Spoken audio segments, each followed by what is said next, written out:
And you go to therapy. Do you like your therapist? It's Alan. What? It's Alan. Oh, you go to Alan? Yeah. It's so funny. I didn't know that. I love Alan. I got rejected from Alan.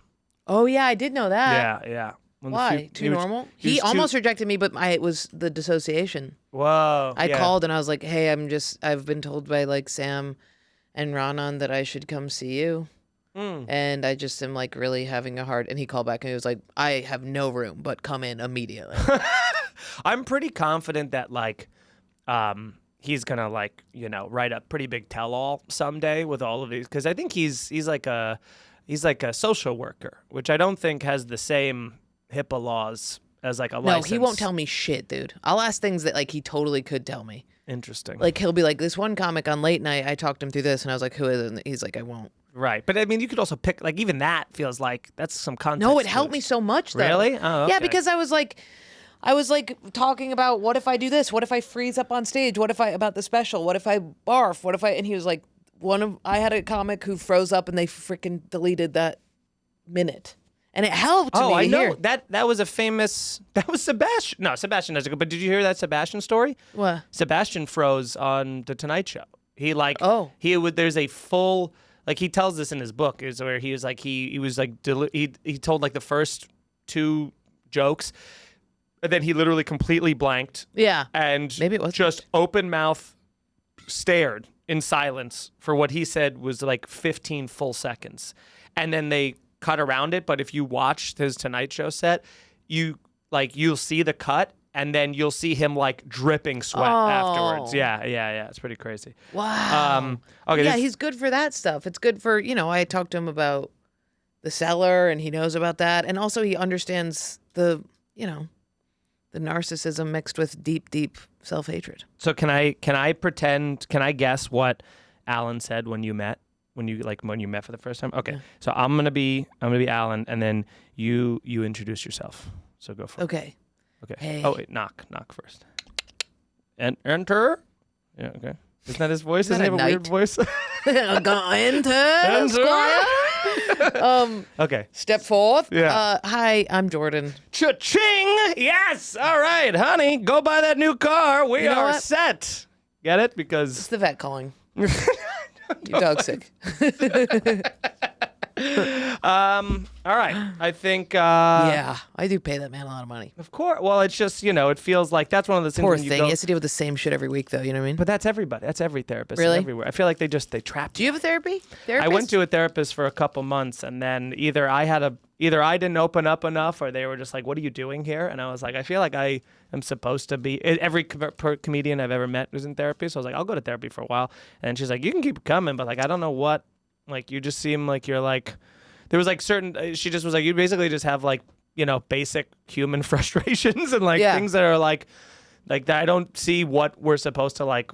She basically was like, go think about if you want to like share more, or like she was like basically being like, if you're gonna keep coming here and I'm gonna keep taking your money, I want you to like. That's a good lady. Yeah. I think I won. I guess I won therapy. If you don't have beef with your wife. No, that's actually the best. That's like the personal life is the best part of my life. Right. So that's like Alan said that the most times people come in to therapy is because they're going through relationship issues, which is why I came in. Right. It's like a breakup fucks them up or something like that. So if you're good with your wife.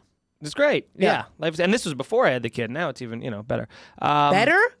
Oh, yeah. Way better. The kid, it's like it's the best thing you'll ever do in your life. Is that true? It's like truly, it is the closest I can possibly describe it, but it is like Molly. Like a kid is Molly. It's like that thing. Like this morning, I understand. This is all I fully understand. Just that, this is what RIP is.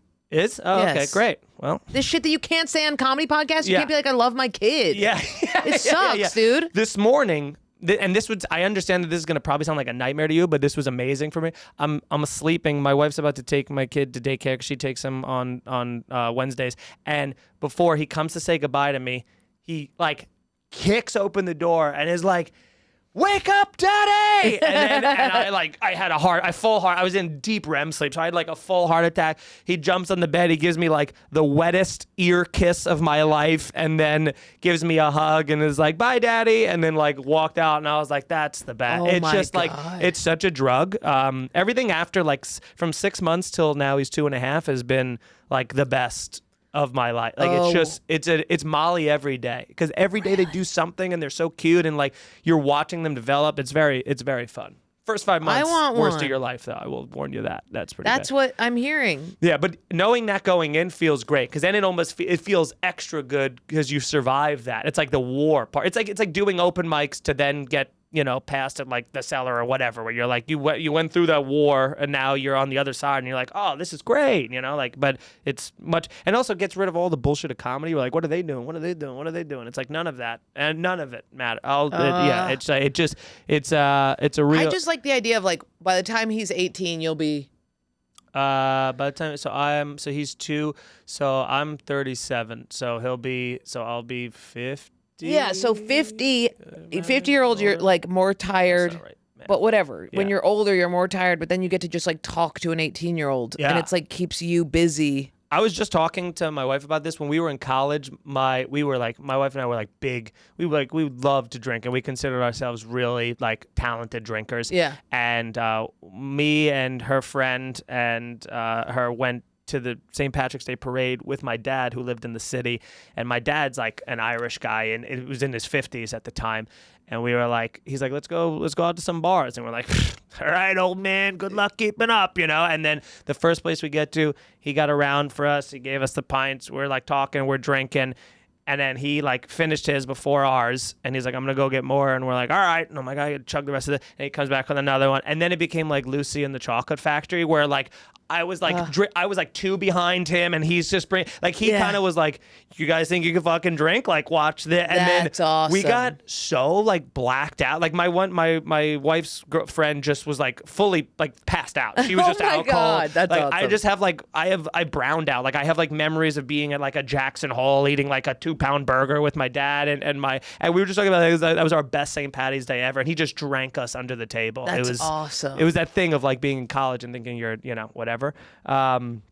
Do you think dreams are trying to tell us something, or are they just like noise? Okay, well, that's what I was working on a bit about this, but I'm not going to, it's stupid. But it was like, my friends will have dreams that are like, oh yeah, I had a dream that my like teeth were falling out. Yeah, that's and a popular they're like, one. oh, it's financial instability or blah, blah. And mine are like, literally mine will be like, I call my best friend and she's like, I don't want to be friends anymore. And I'll be like, why? And she's like, because you got uglier. And then I wake up. It'll be like that. Or it'll be like, I'm dating a dude and I'll call his phone in the dream and it's blocked. Because you got uglier. Because you got uglier. It's so mean. It's so mean, dude. It's so mean. And it's all the time. All my dreams are like that. Or me just like running into you and being like, what's up? And you being like, I don't think you're a good person. And me being like, okay. And then I wake up and I'm like, okay, let's analyze this. Yeah. Don't have to go far.